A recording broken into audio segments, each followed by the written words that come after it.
尋覓人生最好的時光，張寶華。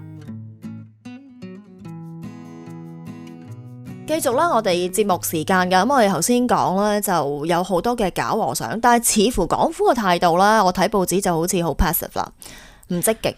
佢哋咧就因為我哋點解要見保安局咧？就因為我哋發現咧，警察部內部咧，由軍裝警員咧就會同呢個 CID 咧，就大家就會發生一種嘅，即係大家決定唔到有啲爭執啦嚇。因為好似上次我哋喺萬佛寺嗰度佛誕捉到一個違反逗留條件嘅一個和尚啦，咁就當時係由軍裝警員拘捕嘅。咁軍裝警員咧就覺得，如果你係着住一件和尚袍，而嗰個受害人嗰啲遊客咧係因為你呢一個宗教身份而幫你買呢啲佛珠咧，咁其實係行騙嘅。再加埋佢行使嗰張盜牒係假嘅。咁於是軍裝就覺得不如用行騙罪去告佢啦。但行騙罪係比較嚴重啲嘅罪案，就要俾 CID 做嘅。去到 CID 嗰度 ，CID 就搞咗差唔多成3-4個鐘頭，最後就話我哋唔接單案。唔接嘅原因就係因為第一，遊客係講英文嘅，佢哋英文唔夠好，要等翻譯嚇，佢哋又唔想做。咁跟住落去嗰個俾人拉咗嗰個和尚咧，就係講國語嘅，咁佢哋啲普通話又唔得嚇，咁就即係用呢個咁樣嘅。香港國際城市真係聽到呢一啲咧，真係羞恥啦。係啊，真係咁佢哋就執法唔執法，因為英文唔夠好，同埋普通話唔夠好。咁結果我哋就用咗差唔多成4-5-6個鐘頭咁去揾一個英文嘅翻譯，揾個普通話翻譯，咁最後都係揾唔到嘅。咁到最撈尾咧，單案就掉翻俾個軍裝去做啦。咁軍裝佢哋可以告嘅就可以告行乞啊，嗰啲比較，佢哋可以告違反入境條例嘅。咁即係入境處可以執行嘅，佢哋都可以執行。但係到最撈尾咧，佢哋都係將呢單案咧就發翻俾去入境處。咁但係嗰陣時其實已經扣留咗差唔多48小時噶啦。如果入境處係唔可以即刻就接到件案去過堂咧，就要放人嘅。咁好在入境處咧就幾配合，咁啊即刻咧就留嘢去做咯，咁就可以成功起訴到佢。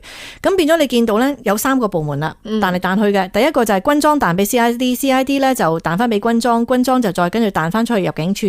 咁所以咁嘅過程入邊，你好容易就過咗個48小時。咁你要放人啦，冇咗噶啦嘛。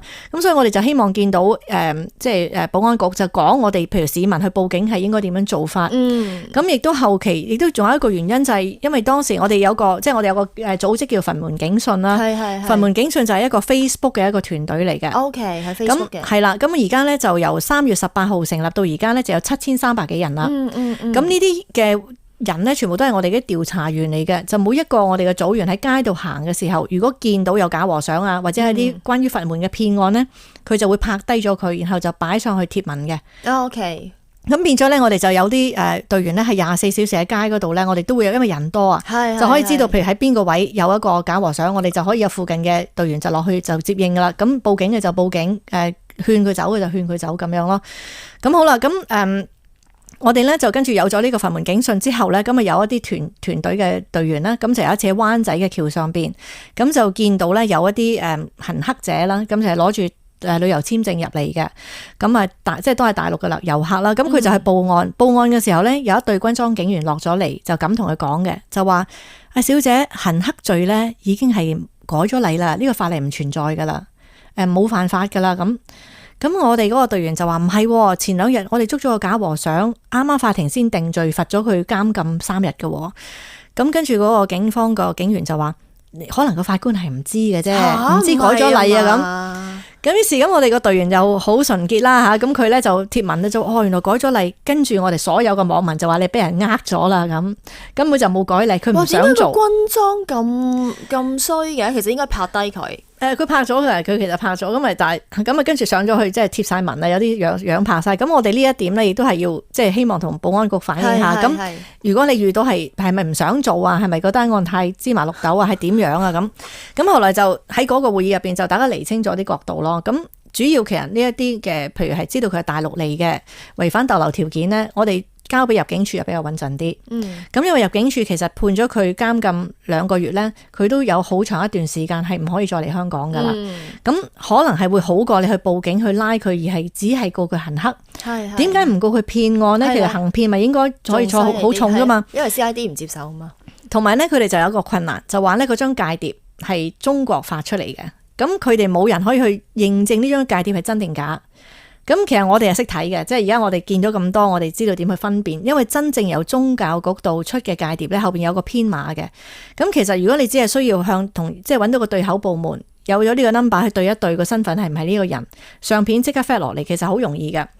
咁但係咧，佢哋就好似當咗呢個天大嘅困難，因為牽涉大陸係啦，咁就有咩要牽咩啟動咩通報機制啊，又要即係哇，差唔多要出到國際刑警去鑑證咁我就覺得呢樣嘢其實就好失望，尤其是最失望係乜嘢咧？所有呢啲大陸和尚咧，我哋經過調查之後咧，全部都係來自一個地方嘅，就係湖北，全部都係湖北嘅，而大部分都係姓黃嘅。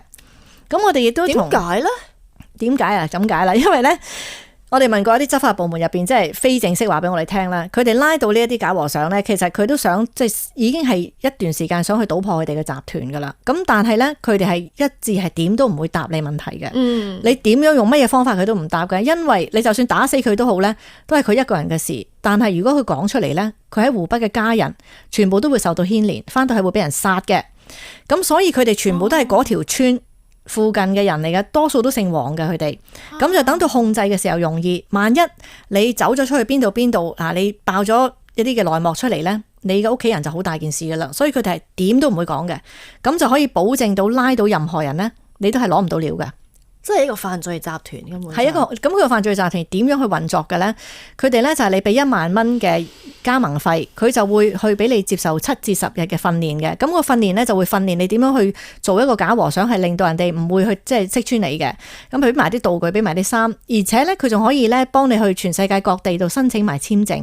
咁我哋會見到咧，其實呢個集團咧喺日本啊、美國嘅紐約啦、英國倫敦啊、柬埔寨啊、印尼啊、馬來西亞、新加坡啊、日本啊，全部都有嘅。咁我哋其實佛門警訊嗰啲會員7000幾人，有好多都喺外地嘅。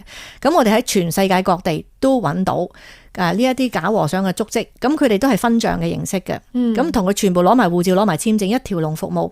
最恐怖係乜嘢咧？你記唔記得我喺上個月咧就捉咗一個假和尚，我係扮成我係扮鬼婆去捉㗎嘛。喺呢一個嘅蘭桂坊捉佢㗎嘛。係啦，咁啊捉咗佢啦。咁因為佢哋而家都精㗎啦，佢哋知道我哋有咁多人喺度捉佢啦，佢哋就唔向香港人落手，佢哋就向遊客落手。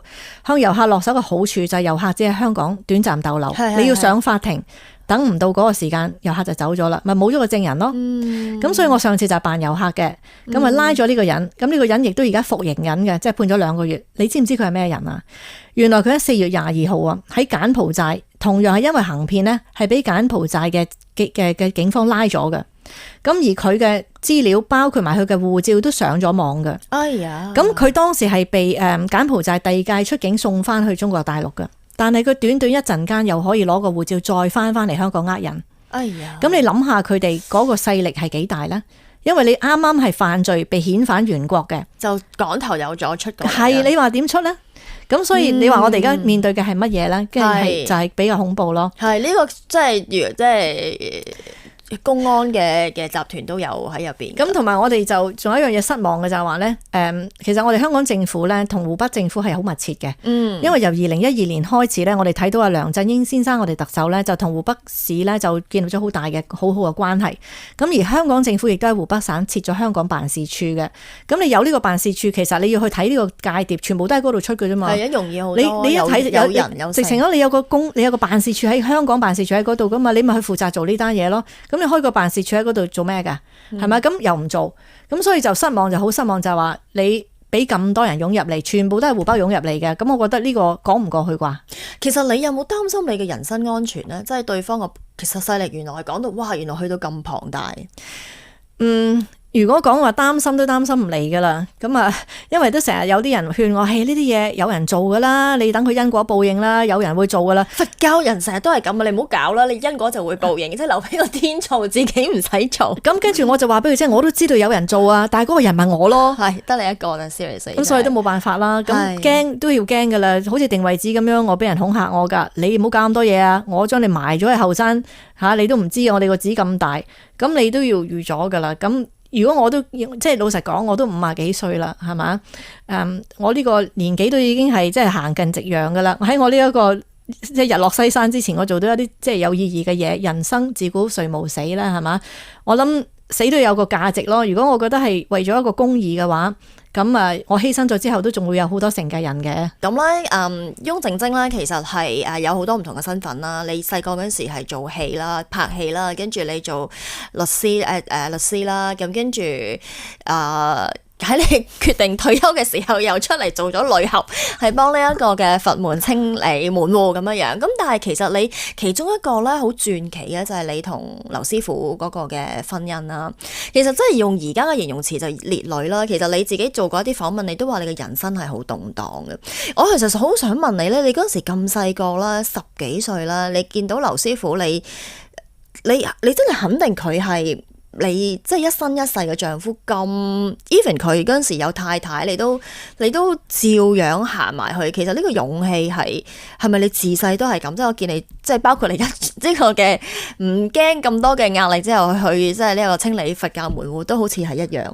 人生咧其實個階段係好多嘅，咁好多時你譬如話喂，如果你俾我重新行過，係咪咁行咧？咁如果你人生閱歷多咗，你大個咗，你睇翻嘅嘢未必一定會咁選擇。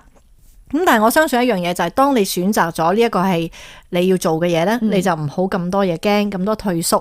咁最緊要就係話你要明白咧，其實就算你一個婚姻係幾咁完美嘅，譬如你話兩個完全係一樣歲數嘅，兩個背景相同、學歷相近嘅，完全係完美嘅啦。你淨點樣擺落個電腦度都係計到係一個 pair 嚟嘅，一對噶啦。但係如果你唔努力去經營嘅話咧，你個後果一定係唔好嘅。係，其實如果你話擺兩個真係好差嘅，即係唔係好配對嘅，好似我哋睇翻你話以前好似文化大革命咁樣，好似下鄉咁樣，好多時候一啲讀好多書嘅人就要娶咗一個農民嘅女子咁樣。但係咧，當然有好多好失敗嘅個案啦。但係有啲真係用心去經營嘅話，既然已經係一個家庭啦，都有好多好成功嘅個案咯。咁所以其實我睇每一樣嘢，都係睇你自己擺幾多嘅努力落去經營嘅。咁唔係話睇嗰兩個人好似好唔鄧稱，咁你就一定唔好，好襯嘅一定好。咁我覺得都係你要擺幾多嘅努力落去咯。如果你頭先咁講，佢就重新行過，你可能係咪唔會行呢條路咧？即係你唔會選擇呢個伴侶咁困難嘅一個伴侶咧？唔係困難嘅，其實我覺得我哋睇見好似話哇，你又咁靚，佢又咁老，你又點，佢又點。其實我覺得我自己就係嗰最唔完美嗰個部分。係佢困難，唔係我困難。係因為一個大個咗嘅人，你要去娶一個10幾20歲嘅女仔，咁其實佢對我嘅遷就同埋容忍啊，即係叫做海量嘅汪涵啊，即係咁樣對我咧。其實我覺得佢困難過我咯。咁我都到而家為止，我都覺得我係好彩有個咁樣嘅丈夫去教育我，喺我人生入邊俾我咁多正面嘅睇法。如果唔係因為有一個咁好嘅老師、一個導師、一個丈夫，因為夫妻之間係有一個教育責任㗎。如果你見到譬如對方有啲嘢係唔對路嘅，或者係做得唔好嘅，你有個責任去教育佢咯。係咁，所以我覺得佢喺最簡單講一個例子啦，就係咧當時我係曾經去過做保險㗎。咁我喺做保險嘅時候，我都做得相當成功。咁都全球第4位啊，攞好多獎啊，賺到啲錢咁。咁有一次我哋就喺一個餐廳嗰度，一個大酒樓度食飯啦。咁食到一半就有一個女仔噥一聲就坐咗落張台度。咁佢就自我介紹就我都喺呢間公司做保險㗎，我好崇拜你啊，點點點。咁我當時嘅反應就係覺得佢冇乜禮貌，點解你噥一聲坐咗落嚟咧？咁我個態度對呢個女仔咧就好冷淡，係好差，因為我唔中意佢咁坐落嚟。後來咁嗰個女仔就好冇癮啦，就起身走咗啦。咁劉師傅咧就同我講啦，佢話你咁樣嘅態度咧，人哋會覺得你係一個好沙塵嘅人。人哋係一腔熱誠，因為崇拜你坐落嚟吓。咁當然佢可能唔識咁多規矩，但係你用咁樣嘅態度咧，人哋以後就會對你個印象非常之差，亦都令到人哋好難堪。教訓咗我一頓。咁我諗下又係嘅，咁結果我即刻走翻去嗰個女仔嘅台度，行去就唔好意思啊，頭先諗緊嘢，就過去同佢講對唔住啊，即係傾翻啊，咁後來就做咗朋友添。咁佢會咁樣教育我嘅，即係會係成日時係提點我。咁我覺得就係我得益得比較大咯。咁對人生嘅睇法啊，我從來對錢都唔會睇得好重要嘅，因為呢啲都係同劉師傅學習嘅。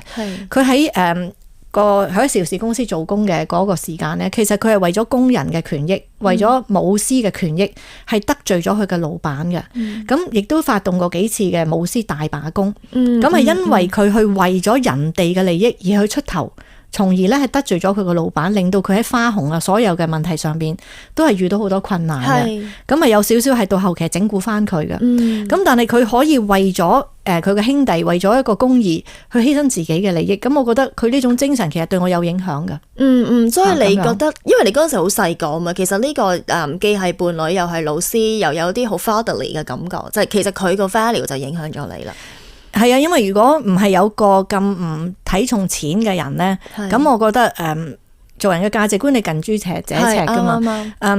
我覺得呢個係對我影響好大咯，因為我冇任何一般香港女仔嘅嗰種嘅習慣嘅，我唔用名牌，唔化妝，即係所以我諗我對生活嘅追求其實係好低嘅。我對嗰個精神嘅追求比較高啲。咁如果你話譬如我可以用10萬蚊去買一個手袋，同埋我可以攞10萬蚊去捐俾有需要嘅人咧，我係唔會攞去買嘢，一定會捐嘅。咁即係有好有唔好咯。咁樣。我最後一個問題啦，其實我真係睇過好多次訪問啦，即係你都有講過啦，就係話你前世係一隻鷯哥，劉師傅即係屋企養你嘅一隻鷯哥，你今世嚟報恩。點解你嗰時有咁嘅講法嘅咧？嗰陣時就係佢媽媽講嘅，但係呢咁八卦嘅嘢，我諗就無謂去即係去再去即係演繹啦。咁而家其實呢啲嘅，我覺得呢個説話係劉即係佢媽媽講嘅嚇，咁佢媽媽估嘅，咁啊即係呢啲講唔完嘅講。我而家唔通養一隻貓，隻貓有好多習慣，好似劉師傅，我又好中意我屋企養隻老虎仔，唔知係咪佢投胎咁。即係其實咧嗱，呢個最緊要講嘅咧就係話，其實咧迷信呢樣嘢，其實喺而家呢個時候再睇翻咧，我哋都係要比較留意啲嘅，因為點解咧嗱？好似頭先咁講話前世今生啊呢啲咁嘅嘢，其實好多時咧我就發現。呢啲其實喺我哋中國嘅習俗入邊咧，影響咗我哋一般人咧，就對於宗教嗰種嘅迷信啊。咁我同你，甚至或者你媽媽都係佛教徒啦。喺定位指示之前咧，我哋所有人對於一啲僧人啊、和尚啊，佢哋講嘅嘢咧係奉如聖旨噶嘛。佢哋講乜嘢，我哋都唔敢去質疑係啱定錯嘅。咁而且我哋好相信就話人死咗之後一定要請和尚去打齋嘅。咁係俾幾多錢我哋都會俾，而且係覺得俾咗錢可以消災嘅。咁呢啲其實全部原來都係假嘅，係唔啱嘅。咁所以慢慢你咪會學咗多啲嘢咯。好啊，多謝今日你上嚟同我哋傾，只限時間真係太短啦，只得1個鐘。咁啊，多謝晒你上嚟。